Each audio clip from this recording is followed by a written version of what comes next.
నమస్తే. ప్రస్తుతం మనతో పాటు సీనియర్ జర్నలిస్ట్ జయదేవ్ గారు ఉన్నారు. నమస్తే సార్. నమస్తే. సార్ ప్రస్తుతం రఘురామకృష్ణ గారు ఎంపీ. ఆయన వైసీపీ పార్టీకి రాజీనామా చేస్తూ ఒక వినతి పత్రం ఇచ్చారు. ఆ లెటర్‌లో మనం జనరల్‌గా సోషల్ మీడియాలో జగన్‌ని ఎలా ట్రోల్ చేస్తారో సోషల్ మీడియా గానీ, ట్రోల్స్ గానీ అలాగే ట్రోల్ చేస్తూ వ్యంగ్యంగా ఆ లెటర్ రాశారు అని చెప్పి తెలిసింది. ఈ లెటర్ గురించి మీరేం చెప్తారు?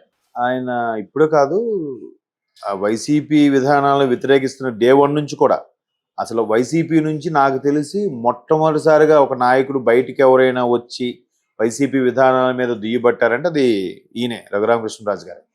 సో ఆయన సోషల్ మీడియాలో RRRగా బాగా ఫెమిలియర్ అందరికీ. ఆ సందర్భంలో RRR మూవీ తర్వాత షూటింగ్ ఎప్పటి నుంచో స్టార్ట్ అవ్వడము, దానికి వర్కింగ్ టైటిల్ కూడా RRR అనే పెట్టారు.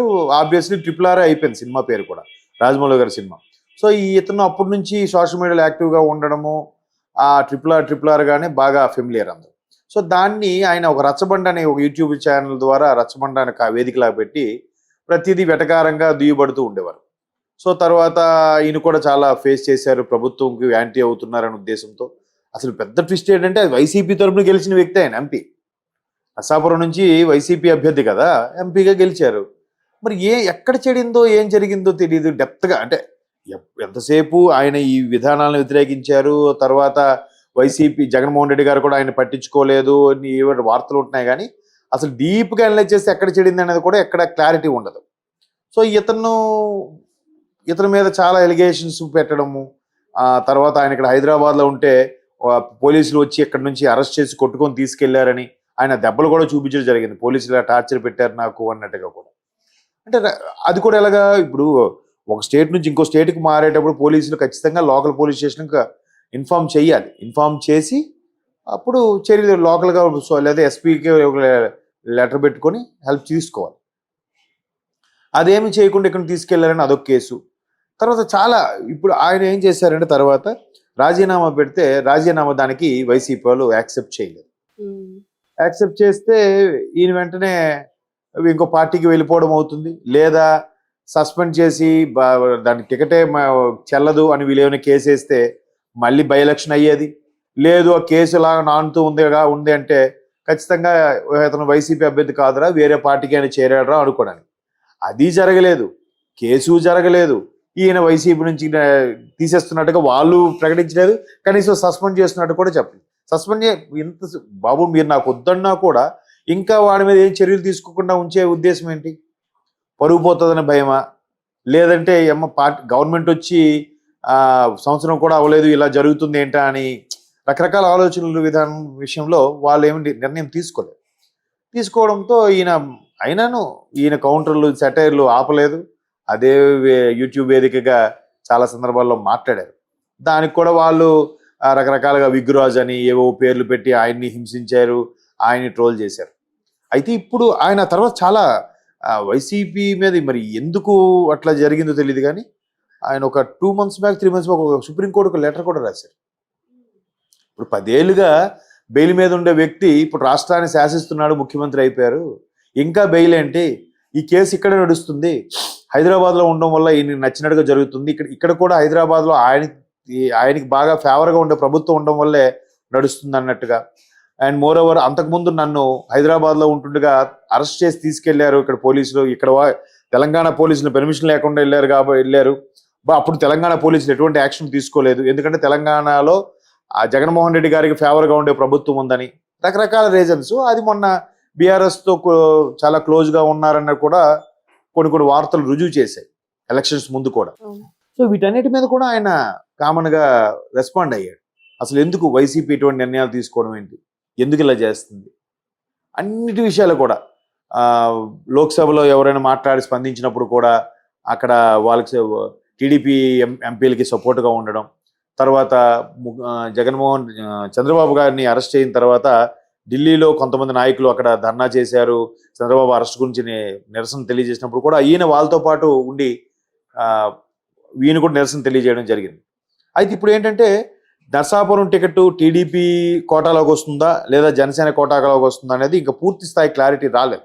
వచ్చిన నేపథ్యంలో అయితే ఆయన టీడీపీలోకి కానీ జనసేనలో కానీ షిఫ్ట్ అయ్యి ఆ పార్టీ పరంగా పోటీ చేయొచ్చు. ఇంతకుముందు నేను చెప్పాను, ఆ నియోజకవర్గంలో ఏ పార్టీకి ప్రాధాన్యత ఉంది, ఏ అభ్యర్థికి ప్రాధాన్యత ఉంది, ఆ అభ్యర్థి ప్రాతినిధ్యం వహిస్తే గెలుస్తాడు అనుకున్న సందర్భంలో ఆ వ్యక్తి టీడీపీ తీర్థం కానీ జనసేన తీర్థం కానీ పుచ్చుకొని పోటీ చేయడం జరుగుతుంది.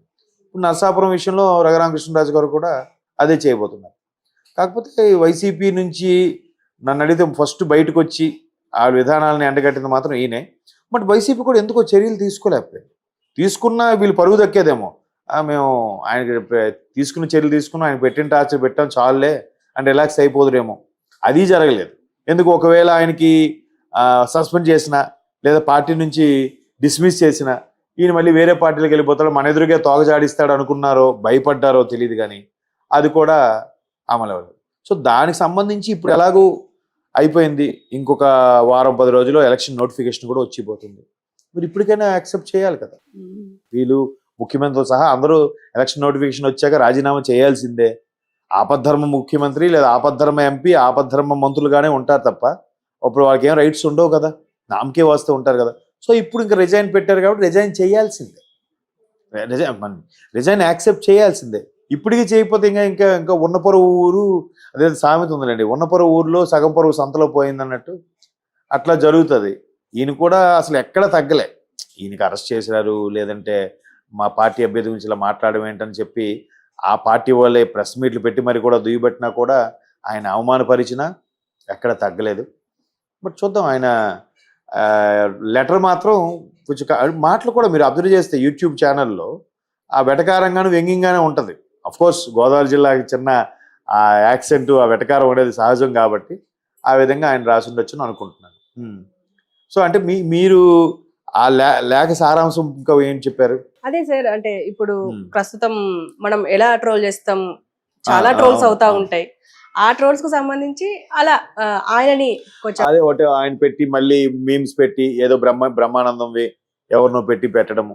నిన్న కూడా ఒక వైసీపీ వ్యక్తి ట్రోల్స్ చూశాను అలాగే అనమాట. అంటే మేము ఆ వ్యక్తి 3 రాజధానుల గురించి అనేసరికి వెంటనే కింద రవితేజను బ్రహ్మానందంది ఏదో మీమ్స్ పెట్టి ట్రోల్ చేశారు, నవ్వడము అట్లా జరుగుతున్నాయి. సో ఈయన లేఖ రాయడంలో వెరైటీ. ఫస్ట్ థింగ్ ఏంటంటే, ఒకటి రాజీనామా యాక్సెప్ట్ చేయండి, లేదంటే నేను వెళ్ళిపోతాను, వేరే పార్టీకి చేరిపోతాను అని చెప్పినప్పుడు వీళ్ళు క్లారిటీగా ఉండుంటే ప్రాబ్లం ఉండేది కాదు, అక్కడికి అది క్లియర్ అయిపోయేది. ఇప్పుడు ఆయన ఆ పార్టీలో ఉంటూనే మళ్ళీ ఇప్పుడు ఏమంటున్నాడు, ఎలాగో వీళ్ళు రిజైన్ యాక్సెప్ట్ చేయలేదు కాబట్టి నేను పార్టీని ఏమనట్లేదే, ప్రభుత్వ విధానాలను దూషిస్తున్నాను, మనుషులనే దూషించట్లేదు కదా అంటున్నాడు. ప్రభుత్వం అంటే ఏంటి? ప్రజలే. ప్రభుత్వం అంటే ఏంటి? ప్రభుత్వంలో ఉన్న పెద్దలే కదా. సో ఆ విధంగా తెలివిగా ఆయన మళ్ళీ కౌంటర్కి రీకౌంటర్లు వేస్తున్నారు ఆయన. అంటే ఒకవేళ యాక్సెప్ట్ చేస్తే ఏ పార్టీలో చేరే అవకాశం ఉంటుంది అంటారు? నర్సాపురం నుంచి, అదే చెప్పాను కదా, నర్సాపురం నుంచి పోటీ చేయడం ఖాయం.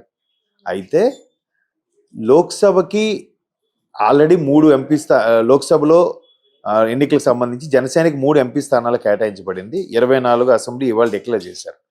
అయితే ఇది ఇంకొకటి గతంలో ఏంటంటే 28 అసెంబ్లీ స్థానాలు, 4 లోక్సభ స్థానాలు అన్నారు. సో ఏ స్థానాలు ఏంటనేది క్లారిటీ లేదు. ఒకవేళ నర్సాపురం స్థానం టీడీపీ వైపు వెళ్ళింది అనుకోండి, అభ్యర్థి అయితే ఆయన ఫిక్స్, అది ఖరారు. అది అభ్యర్థి ఫిక్స్, పార్టీ ఫిక్స్ అవ్వలేదు. అది టీడీపీకి వచ్చింది అనుకోండి, టీడీపీ జాబితాలో వచ్చింది అనుకోండి, ఆయన టీడీపీ తీర్థం పుచ్చుకుంటారు. ఒకవేళ లేదు, కూటమిలో భాగంగా జనసేన వైపు వెళ్ళింది అనుకోండి, ఆయన జనసేన తీర్థం పుచ్చుకుంటారు. అర్థమైందా? సో అందుకు ఆయన కూడా టీడీపీకి మద్దతుగానే ఉన్నారు, అలాగనే జనసేనకి యాంటీగా ఏం లేరు, జనసేనకు కూడా ఫేవర్గానే ఉన్నారు. రెండిట్లో ఏవి బాగుంటే అటువైపు మొగ్గు చూపే అవకాశం ఉంది, అటు తీర్థం తీసుకొని, అంటే ఏదో ఒక పార్టీ జెండా అలాగే పార్టీ గుర్తు కావాలి కాబట్టి దాన్ని తీసుకునే ఛాన్సెస్ అయితే కనిపిస్తున్నాయి.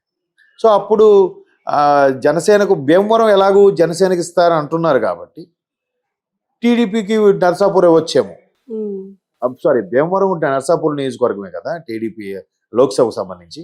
సో మిగతా అమలాపురం ఏవి ఉన్నాయి కదా, కాకినాడ, అమలాపురం, అవి కాకినాడ ఒకవైపు జనసేన అంటున్నారు. అలా అయితే ఆ నర్సాపురం మళ్ళీ టీడీపీ అది ఇచ్చారనుకోండి, అప్పుడు టీడీపీ వైపు ఆయన టీడీపీ తీర్థం పుచ్చుకొని టీడీపీ తరఫున పోటీ చేస్తారు. లేదు జనసేనకి మరొక సీట్ ఇచ్చే ఛాన్స్ ఉంటే కనుక, అది నర్సాపురం అయితే కనుక, అప్పుడు జనసేన తీర్థం తీసుకొని పోటీ చేసే ఛాన్సెస్. ఎందుకంటే ఇంకా 57 ఎమ్మెల్యే స్థానాలు, అలాగే కొన్ని లోక్సభ స్థానాలు ఇంకా డిక్లేర్ చేయలేదు టీడీపీ. బీజేపీ పొత్తు కూడా ఉంది అంటున్నారు. పొత్తులో భాగంగా జనసేనకి ఇంకో సీట్ కేటాయిస్తారా, బీజేపీకే 4-5 కేటాయిస్తారా అనేది ఇంకా క్లారిటీ రాదు. ఈ మంత్ ఎండింగ్లో నరేంద్ర మోడీ గారు కూడా రాష్ట్రానికి వస్తున్నారు కాబట్టి అప్పుడు క్లారిటీ వచ్చే ఛాన్సెస్ ఉన్నాయి. ఆయన రాష్ట్రానికి వచ్చాక మరొకసారి మంతనాలు జరిగి చేసుకోవచ్చు మేబీ.